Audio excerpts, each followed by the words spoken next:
So let's talk something about TypeScript.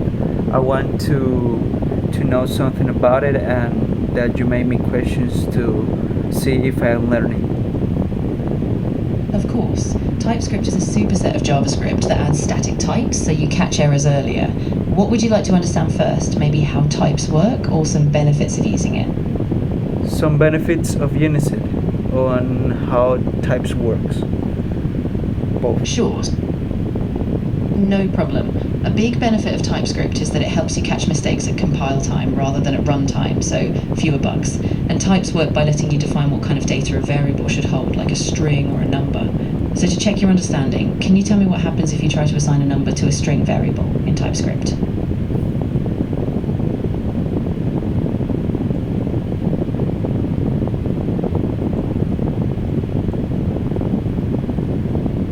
Well, it catch an error. Exactly. TypeScript will give you a compile time error, so your code won't run until you fix that type mismatch. Does that make sense so far? Yeah, that's right. But give me a question. Another question. No worries. What kind of error did you get? Was it something like a type mismatch warning, or was it a completely different problem? Well, it was like a tip this much warming, and for like I said, TypeScript don't transpile that code to JS till you fix the bug. Exactly, yes. So TypeScript won't let that code compile until you fix the type. Once you correct it, it'll produce clean JavaScript that runs normally. Do you want to try writing a small example to test it out? Yeah, but yeah, if there's like the thing in the package JSON that is defined to keep that error, it will catch the error.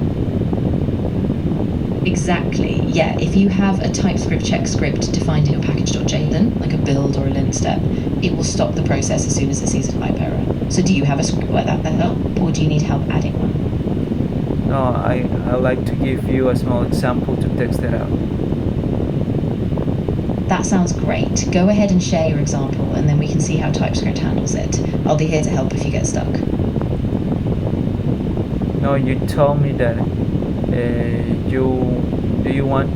do you ask me to do you want to try writing a small sample to test it out?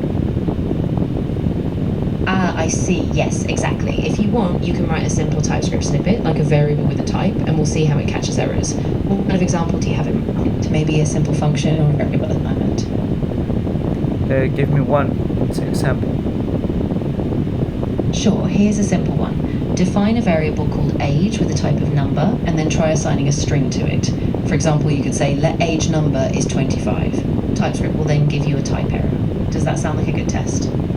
Yeah, that sounds like a good test, but tell me another question or something deeper about TypeScript that I don't know. Of course. So a deeper concept is TypeScript's interfaces. Interfaces let you define custom types for objects, so you can describe the shape of your data. Can you think of a situation where you'd want to define an interface for something in your app? Yeah, you tell me something like the type and interface. What are the difference between them, and when can I use one of those? Great question. So a type is more flexible. You can use it for simple values or even unions. An interface, on the other hand, is specifically for object shapes. So it's great when you want to enforce a structure for an object. Typically, if you're just dealing with an object shape, interfaces are a bit clearer and extendable. Does that help clarify?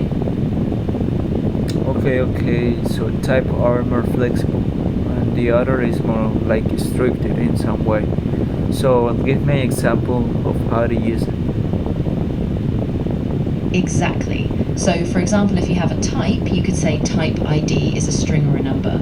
But if you have an interface, you could say interface user has a name that's a string and an age that's a number. Then you can use that interface to type your objects, ensuring they always match that structure. Does that example work for you? A bit. So give me another thing that I have to understand about React or something like that. Yeah, absolutely. So one cool thing in React is the concept of hooks. For example, use state lets you add state to a functional component. Would you like me to explain how that works, or maybe give a small example? Let's add stage diffusion. Okay, so see, yeah, give me a small example. Sure. So for instance, you can import useState from React, and then inside your component, you say const count, set count equals useState starting at 0. Then you can use count to display the value and set count to update it when you click a button. Does that make sense? Oh, great. So, thanks.